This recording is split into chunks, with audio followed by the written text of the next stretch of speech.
করব ক্লাস 9 এর খরজল ও মৃদুজল। চলে আসি, জলকে আমরা কি বলি? জীবন। এবং বিভিন্ন উৎস থেকে আমরা জল পাই, যেমন নদী, হ্রদ, জলাশয় এবং মাটির নিচ থেকেও আমরা জল পাই। প্রাকৃতিকভাবে জলের ভিতরে বিশেষ কিছু রাসায়নিক পদার্থ মিশে থাকে এবং এই রাসায়নিক পদার্থ মিশে থাকার জন্য কি হয়, সাবানের সঙ্গে এর আচরণটা আলাদা হয়।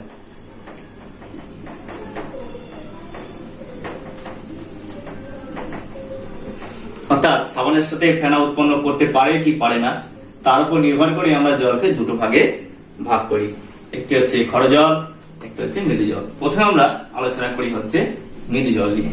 কি? যে জলে সাবান ঘষলে সহজেই ফেনা উৎপন্ন হয় সেই জলকে আমরা বলি মৃদুজল। আরেকবার বলছি, যে জলে সাবান ঘষলে সহজেই ফেনা উৎপন্ন হয় সেই জলকে বলা হয় মৃদুজল।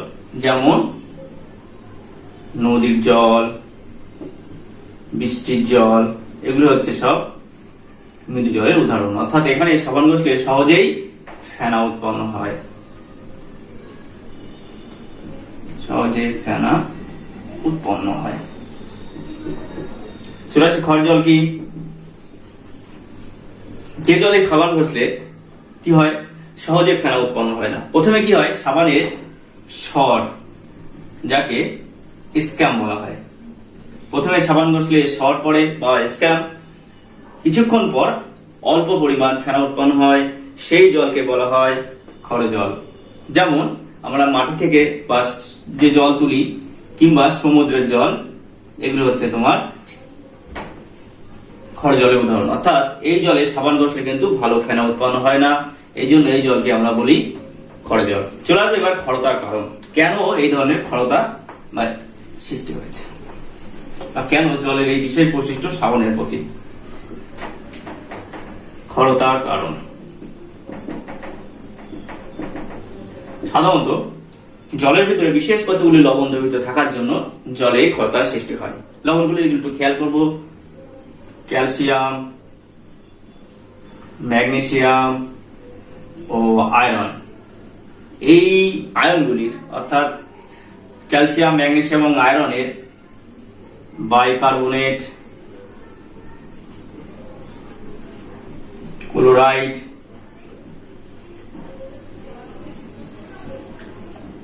ও সালফেট, এই লবণগুলি জলে দ্রবীভূত হলে বা দ্রবীভূত থাকলে জলে এই ক্ষরতার সৃষ্টি হয়। এবার ক্ষরতার সৃষ্টি হয় এবং সাবানের সাথে কেন ফেনা উৎপন্ন হয় না, আমরা পরপর সেগুলি দেখি।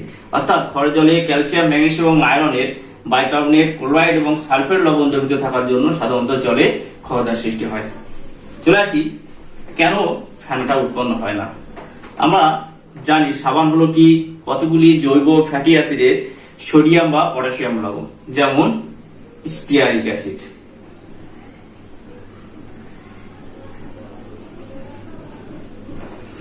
সাবান দু ধরনের হয়, একটা হচ্ছে সোডিয়াম সাবান, একটা হচ্ছে পটাশিয়াম সাবান। সোডিয়াম সাবান সাধারণত কাপড় কাচা বা বাসন মাজার সাবান হিসেবে ব্যবহার করে এবং পটাশিয়াম সাধারণত আমরা বিউটি সোপ বা টয়লেট সোপ হিসেবে, যেটা আমরা গায়ে মাখার সাবান হিসেবে ব্যবহার করে থাকি। তাহলে রাসায়নিকরা কি হয় দেখি, যখন এই সাবানকে জলে ঘষা হয় কি হয়, ফেনা উৎপন্ন হয় বা জলের পৃষ্ঠটান কমে গিয়ে ফেনা উৎপন্ন হয়। কিন্তু জলে যখন ক্ষরতা সৃষ্টিকারী কোনো উপাদান বা লবণগুলো দ্রবীভূত থাকে কি হয়, সাবানের সঙ্গে একটি বিশেষ রাসায়নিক বিক্রিয়া হয়।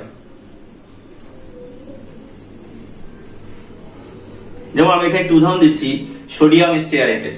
অর্থাৎ সাবান একটি কমন উপাদান বা সাধারণ উপাদান, এর সঙ্গে কি আমি জলের ভিতরে মনে করলাম ম্যাগনেসিয়াম আয়ন আছে, যখনই এই বিক্রিয়া করবে কি হবে, এই ম্যাগনেসিয়াম আয়ন সোডিয়ামকে ওখান থেকে বার করিয়ে দেবে।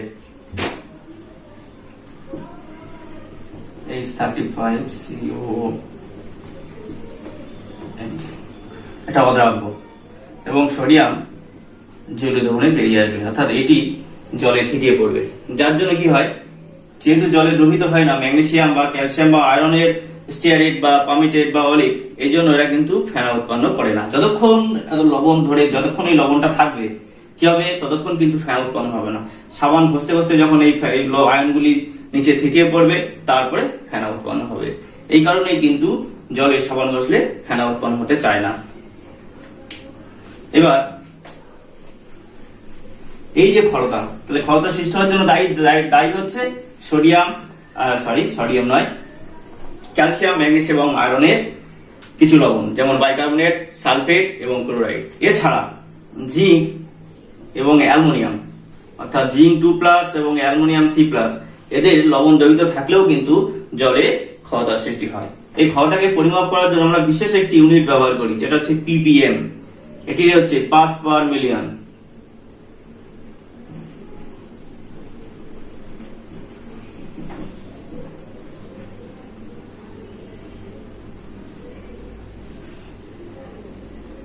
পার্টস পার মিলিয়ন, অর্থাৎ জলের ক্ষরতা পরিমাপ করার জন্য বা ক্ষরতাকে পরিমাপ করার জন্য আমরা এই একক ব্যবহার করে থাকি, যেটা হচ্ছে ppm unit, parts per million. কি বলছে, কোন জলের নমুনার 10 লক্ষ ভাগে ওজনের সঙ্গে বা ওজনের ভিতরে কোন ক্ষরতা উপাদানকারী প্রধানত ক্যালসিয়াম কার্বনেটের যত ওজন বা সমতুল্য অন্য ক্ষরতা উৎপন্নকারী কোন লবণ যত ওজনে দ্রবীভূত থাকে, সেই সংখ্যাকেই বলা হয় তার ppm। অর্থাৎ ppm ইউনিটের সাহায্যে আমরা জলের ক্ষরতা পরিমাপ করি। এই ক্ষরজলকে আবার দুটো ভাগে ভাগ করা হয়। এই ক্ষরজলে দ্রবীভূত লবণের উপর নির্ভর করে ক্ষরজলকে দুটো ভাগে ভাগ করি। এই ক্ষরজল আমি যদি করি, একটা হচ্ছে অস্থায়ী ক্ষরতা বা অস্থায়ী ক্ষরজল, আর একটা হচ্ছে স্থায়ী ক্ষরজল।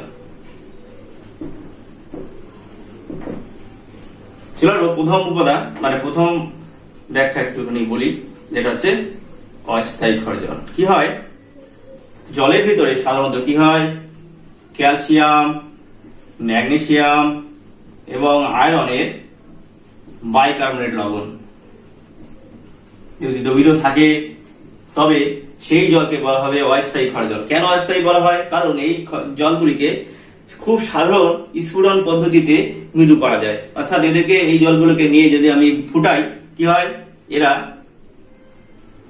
মৃদু জলে পরিণত হয়। যেমন জলের ভিতরে যদি বাইকার্বনেট লবণ থাকে, একে যদি হিট বা তাপ দেওয়া হয়, কি হবে, ক্যালসিয়াম কার্বনেট, কার্বন ডাইঅক্সাইড এবং জল উৎপন্ন হবে। কি হবে, এই ক্যালসিয়াম কার্বনেট থিতিয়ে পড়বে, কি হবে, জল থেকে ক্যালসিয়াম আয়নটা ধীরে ধীরে দ্রবীভূত হবে। কিন্তু ম্যাগনেসিয়াম ঘটিত অস্থায়ী ক্ষরজলকে কিন্তু এই প্রক্রিয়ায় বা স্ফুটন প্রক্রিয়ায় মৃদু করা একটু অসুবিধাজনক। এই জন্য ম্যাগনেসিয়াম বাইকার্বনেট যদিও অস্থায়ী ক্ষরজলকে স্ফুটন পদ্ধতিতে কিন্তু পুরোপুরি মৃদু জলে পরিণত করা যায় না।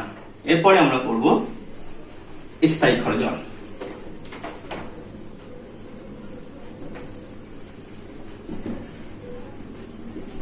স্থায়ী ক্ষরজল সৃষ্টি হওয়ার জন্য দায়ী ক্যালসিয়াম এবং ম্যাগনেসিয়ামের সাধারণত ক্লোরাইড এবং সালফাইড লবণ।